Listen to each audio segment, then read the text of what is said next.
अस्सलाम वालेकुम। तो व्यूअर्स, आज मैं आपके साथ शेयर करूंगी जी रेड वेलवेट केक बनाने की रेसिपी, जिसे मैं देगची में तैयार करूंगी बग़ैर ओवन के। तो ओवन वाले और विदाउट ओवन वाले दोनों तरह के लोग इस रेसिपी को बेफ़िक्र होकर ट्राई कर सकते हैं। आप लुक चेक कीजिए माशाल्लाह से केक की, इतना सॉफ्ट और इतना स्पॉन्जी बन के तैयार होता है ना कि जब आप एक बार मेरी इस रेसिपी से रेड वेलवेट केक बनाकर तैयार कर लेंगे ना, तो यकीन करें आप मुझे दुआएं देंगे, क्योंकि ये खाने में बेहद मज़ेदार होता है। और इसके साथ साथ मैं आपको इसकी फ्रॉस्टिंग जो है बाकी केक से अलग होती है। इसकी क्रीम चीज़ के साथ फ्रॉस्टिंग होती है और उसका एक अलग लेवल का टेस्ट होता है। तो आज की इस वीडियो के अंदर मैं आपको सिखाऊंगी रेड वेलवेट केक का स्पंज तैयार करना, और कल की वीडियो में इंशाल्लाह ताला मैं आपको क्रीम चीज़ के साथ इसकी प्रॉपर फ्रॉस्टिंग करना सिखाऊंगी। तो पूरी वीडियो के दौरान छोटी छोटी टिप्स हैं जिन्हें आपने लाजमन फॉलो करना है, गौर से देखना है और सुनना है। तो ऐसा ही ज़बरदस्त किस्म का सॉफ्ट एंड स्पंची केक आप पहली ही बार में बनाकर तैयार कर लेंगे। तो छोटी छोटी टिप्स हैं जो कि पूरी वीडियो के दौरान मैं आपके साथ शेयर करती जाऊंगी। तो वीडियो को आपने स्किप बिल्कुल नहीं करना, पूरा वॉच करना है अगर आप चाहते हैं कि ऐसा ही सॉफ्ट और शानदार किस्म का स्पंची सा रेड वेलवेट केक आपका बन के तैयार हो। तो चलिए जी वीडियो स्टार्ट करते हैं। तो सबसे पहले देखें जी, ये मैंने बर्तन का वेट टियर कर दिया, यानी ज़ीरो कर दिया है। अब इसके अंदर जो चीज़ डालेंगे उसका वज़न आएगा। तो मैंने यहाँ पे नॉर्मल खुला दूध जो घर पे आता है वो डाला है 60 ग्राम एक प्याली में। दूसरी प्याली में मैं डब्बे वाला दूध डाल रही हूँ ऑलपर्स का 60 ग्राम। ये दो दूध लेने का क्या मकसद है ये मैं आपको आगे चल के बताती हूँ, बस आप गौर से देखते जाएं। दोनों दूध बराबर हैं 60-60 ग्राम, और दोनों के अंदर मैंने एक एक टीस्पून सफ़ेद सिरका डाल के ना अच्छे से मिक्स कर दिया है। तो इसका हमने तैयार करना है बटर मिल्क। तो जितना अच्छा आपका बटर मिल्क तैयार होगा ना, उतना ही अच्छा आपका केक तैयार होगा। तो ये देखिए, ये नॉर्मल जो भैंस का दूध है ना वो वाला है, और ये है डब्बे वाला दूध। दोनों में देखिए कितना फ़र्क है। जब उसमें मैंने सिरका डाला है तो वो पतला सा फुटकियाँ फुटकियाँ सी बन गई हैं, जबकि ये बहुत गाढ़ा सा क्रीमी सी शक्ल में आ गया है। तो ये देखिए ये कितना पतला है और फुटकियाँ फुटकियाँ सी बन गई हैं। अच्छा, इस बटर मिल्क को एक साइड पे रख देंगे, और यहाँ पे एक बोल के अंदर मैंने मैदा लिया है 120 ग्राम, जो कि 1 कप के बराबर है। इसके अंदर 2 टीस्पून कोको पाउडर डाल दिया है। अब इसके अंदर बेकिंग पाउडर बेकिंग सोडा दोनों चीज़ें जाएंगी। तो 1 टीस्पून लेवल करके आपने डालना है बेकिंग पाउडर, और 1/4 टीस्पून लेवल करके आपने डालना है बेकिंग सोडा। तो ये टोटल 4 चीज़ें हो गई। 1 cup maida, 2 teaspoon cocoa powder, 1 teaspoon baking powder और 1/4 टीस्पून बेकिंग सोडा। इन तमाम ड्राई इंग्रेडिएंट्स को आपने अच्छे से मिक्स करके एक साइड पर रख लेना है। तमाम चीज़ें मैं ऊपर मेंशन कर रही हूँ। ग्राम स्केल यूज़ करेंगे तो परफेक्ट रेसिपी बनेगी, ना हो ग्राम स्केल तो कप्स वाली मेजरमेंट्स को भी आप अपने बिहाफ पे यूज़ कर सकते हैं, लेकिन उससे रेसिपी थोड़ी ऊपर नीचे हो जाती है। मैं आपको यही रिकमेंड करूँगी कि आप एक अदद ग्राम स्केल ज़रूर ख़रीदें अगर आप चाहते हैं परफेक्ट बेकिंग आपकी हो। यहाँ पे मैंने 4 अदद अंडे लिए हैं, उसके अंदर पिसी हुई चीनी डाल दी है 100 ग्राम, जो कि 3/4 कप के इक्वल थी। साथ मैंने इसमें वनीला एसेंस डाल दिया था 1 टीस्पून, और अंडों को मैंने अच्छे से बीट कर लिया है। कितना बीट करना है तो यहाँ पे मैं आपको चेक करवा रही हूँ। तो इतना फ्लफ़ी होने तक आपने अंडों को बीट कर लेना है कि देखें बिल्कुल क्रीमी सी शक्ल में आ जाएँ। पहली वीडियो में मैं आपको बड़ी डिटेल से गाइड कर चुकी हूँ। आपने ओवर बीटिंग नहीं करनी, बस इतना जब ये हो जाए तो आपने बीटर को स्टॉप करना है, और बिल्कुल लो स्पीड पे आपने इसके अंदर कुकिंग ऑयल को मिक्स करते जाना है, डिफरेंट जगहों पे थोड़ा थोड़ा डालते हुए। एकदम से सारा नहीं डालना, वरना सारा फोम अंडों का बैठ जाएगा। केक कभी भी सॉफ्ट एंड स्पंची नहीं बनेगा, बल्कि रबड़ की तरह सख्त हो जाएगा। अब यहाँ पे देखें मैंने बिल्कुल लो स्पीड पे बीटर को चला के 1 से 2 सेकंड में ऑयल को मिक्स कर लिया है। अब आ जाते हैं इन ड्राई इंग्रेडिएंट्स की तरफ जो कि हमने मिक्स करके रखे हुए थे। तो छलनी लेंगे, इसके ऊपर इन सारे ड्राई इंग्रेडिएंट्स को डाल देंगे, और इस तरह से छानते हुए आपने ऐड कर देना है। हमेशा आपने इनको छान के डालना है, कभी भी छाने बगैर नहीं डालना। छानने से एक तो इसके अंदर एयर आ जाती है, दूसरा ये देखिए ये सारा मैंने डाल दिया है। अब आपने बिल्कुल हल्के हाथों के साथ एक ही डायरेक्शन में स्पैचुला को चलाना है, और इन तमाम ड्राई इंग्रेडिएंट्स को अंडों वाले इस मिक्सचर के साथ कट एंड फोल्ड मेथड को यूज़ करते हुए मिक्स कर लेना है। बिल्कुल ऐसे जैसे हम नॉर्मल केक्स को मिक्स करते हैं, इसी तरह आपने इनको भी मिक्स करना है। और तेज़ तेज़ फेंटे नहीं लगाने, ओवर बीटिंग नहीं करनी आपने, वरना सारा स्पंज बैठ जाएगा, टूट जाएगा, तो केक नहीं ठीक बनेगा। जो आपकी बहुत सारी कंप्लेंट्स आ रही होती हैं ना कि केक ठीक नहीं बनता, उसकी एक बहुत बड़ी रीज़न ये भी है कि आप ओवर मिक्सिंग करते हैं। जैसे ही देखें सारे ड्राई इंग्रेडिएंट्स मिक्स हुए हैं तो मैंने छोड़ दिया मिक्सिंग करना। अब मैं आपको यहाँ पे बटर मिल्क दिखा रही हूँ दोनों तरह का। तो देखिए ये जो नॉर्मल था ना घर के दूध वाला, उसमें देखिए पानी अलग हो गया है, दूध अलग हो गया है, फुटकियाँ फुटकियाँ बन गई हैं। और ये जो डब्बे के दूध का था ना, देखिए ये कितना शानदार है, बिल्कुल गाढ़ा सा लस्सी की तरह का है। तो जब बटर मिल्क आपका ठीक नहीं ना बनता तो आपका रेड वेलवेट केक कभी भी ठीक नहीं बनता।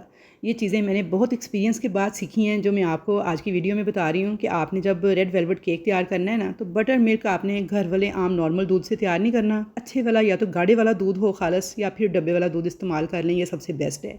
इसके अंदर अब मैंने डाल दिया है half teaspoon red colour, विप ग्वाइट का रेड कलर है, आप कोई सा भी red food colour, gel colour इसमें ऐड कर सकते हैं। अच्छे से मैंने मिक्स कर दिया है रेड कलर को इस बटर मिल्क के साथ, और अब इस बटर मिल्क को मैंने इस बैटर के अंदर डालना है। तो ये देखिए इस तरह से आपने बिल्कुल लास्ट पे इसे ऐड कर देना है और मिक्स करते जाना है। बिल्कुल हल्के हाथों के साथ मिक्सिंग करनी है तो बड़े अच्छे से ये मिक्स हो जाएगा। अच्छा, आपने ये बटर मिल्क वाला जो मिक्सचर है रेड कलर वाला, ये स्टार्ट में ऐड नहीं करना, बल्कि ड्राई इंग्रेडिएंट्स डालने के बाद आप इसके ऊपर भी ऐड करके मिक्सिंग कर सकते हैं इकट्ठे से, या फिर इस तरह जैसे मैंने आपको बताया कि पहले आप मिक्सिंग कर लें, उसके बाद आप इसके अंदर रेड कलर ऐड करें और इसे मिक्स कर दें। तो ये देखिए बिल्कुल आसानी के साथ ये मिक्स हो जाएगा और कितना प्यारा सा रेड कलर आ गया है। तो यहाँ पे जो मेरे ये कस्टमर थे, इनकी ये डिमांड थी जी कि मुझे शार्प रेड कलर नहीं चाहिए, बल्कि थोड़ा सा मैरून टाइप रेड कलर चाहिए। तो इसलिए मैंने इसके अंदर 2 टीस्पून कोको पाउडर डाला है, उससे हमारा मैरून टाइप कलर आएगा। लेकिन अगर आप चाहते हैं इसी तरह का शार्प रेड कलर जैसे सुबह लाल रंग होता है, तो फिर आपने क्या करना है, cocoa powder just 1 teaspoon add करना है, फिर आपका कलर बहुत शार्प रेड आएगा।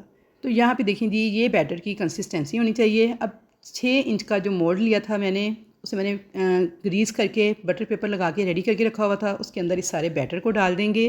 तो चलिए जी, अब इसे बेक होने के लिए रखेंगे। अगर आप ओवन यूज़ कर रहे हैं तो 170 डिग्री पर आपने 35 मिनट तक बेक करना है इसको, और थोड़ा सा टैप टैप कर लेंगे इसको। उसके बाद मैं इसे देगची में बेक कर रही हूँ। तो 15 मिनट पहले मैंने एक देगची चूल्हे पर रखी हुई थी हाई फ्लेम पे, बड़ी अच्छे से देगची गर्म हो चुकी है।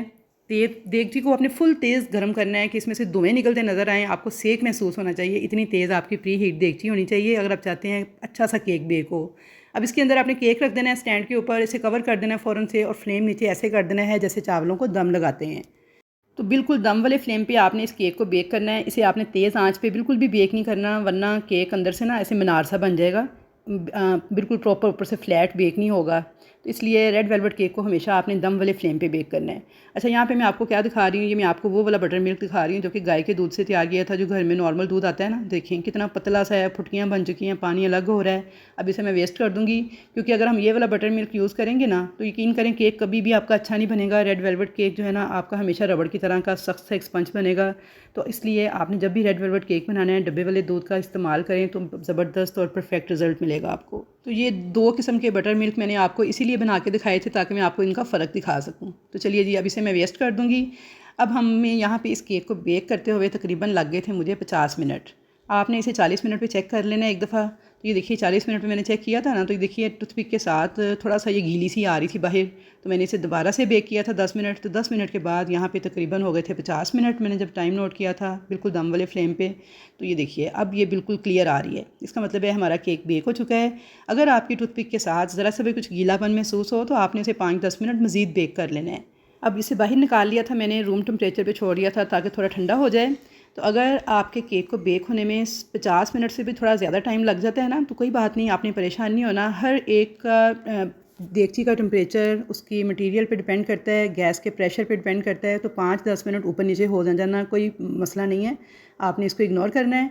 आपने 50 मिनट पे भी चेक करना है। अगर आपको लगे कि अभी भी इसके अंदर कुछ चिपक रहा है तो आपने इसे 10 मिनट मज़ीद बेक कर लेना है। मतलब ये है कि आपको 60 मिनट भी लग सकते हैं, 50 भी लग सकते हैं, 55 भी लग सकते हैं। ये डिपेंड करता है गैस के टेम्परेचर पे, देगची के मटेरियल पे। तो इसलिए आपने इसे चेक कर लेना है, अगर कसर हो तो 5-10 मिनट मज़ीद बेक करें। है इतनी सारी डिटेलिंग मैंने आपको बता दी है इस केक की, इतनी सारी टिप्स आपके साथ शेयर कर दी हैं। मेरा नहीं ख्याल टिकटॉक पे आज से पहले किसी ने आपको इतनी ज़्यादा डिटेल्स जो है ना वो शेयर की होंगी।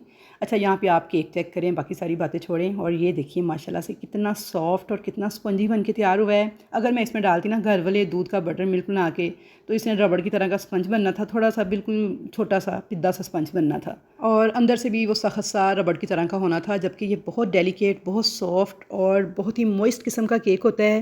तो इसलिए इसे आपने हमेशा लो फ्लेम पे बेक करना है, हाई फ्लेम पे बेक नहीं करना, बिल्कुल दम वाली आंच पे बेक करना है। बेशक 50 मिनट लग जाएँ, 60 लग जाएँ, 55 लग जाएँ, या फिर आपको सवा घंटा भी लग सकता है। तो इसलिए आपने टाइम से परेशान नहीं होना, बस दम वाली आंच पे इसको बेक होने देना है। अच्छा, यहाँ पे मैं आपको काट के दिखा रही हूँ। तो ये देखिए जी, माशाल्लाह से आप इसकी इंटरनल लुक चेक करें, कितना मॉइस्ट और कितना ज़बरदस्त इसका स्ट्रक्चर है।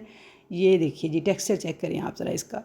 तो ये मैंने ऊपर से जो इसकी फ़र्स्ट वाली लेयर है ना, इसे थोड़ा सा मोटा रख के उतारा है, क्योंकि इस केक के ऊपर ना डिज़ाइनिंग भी हमने इसी क्रम के साथ करनी है, तो इसलिए पहली लेयर मैंने थोड़ी मोटी उतारी है। बाकी केक को मैं 2 से 3 लेयर्स में कट कर लूँगी। तो ये थी जी आज की वीडियो। कैसी लगी आपको कमेंट करके जल्दी से मुझे बताएं, मुझे आप लोगों के कमेंट्स का इंतज़ार रहेगा। तो कल इंशाल्लाह ताला मुलाकात होगी और आपको मैं क्रीम चीज़ के साथ इसकी फ्रॉस्टिंग करना सिखाऊंगी। अल्लाह हाफिज़।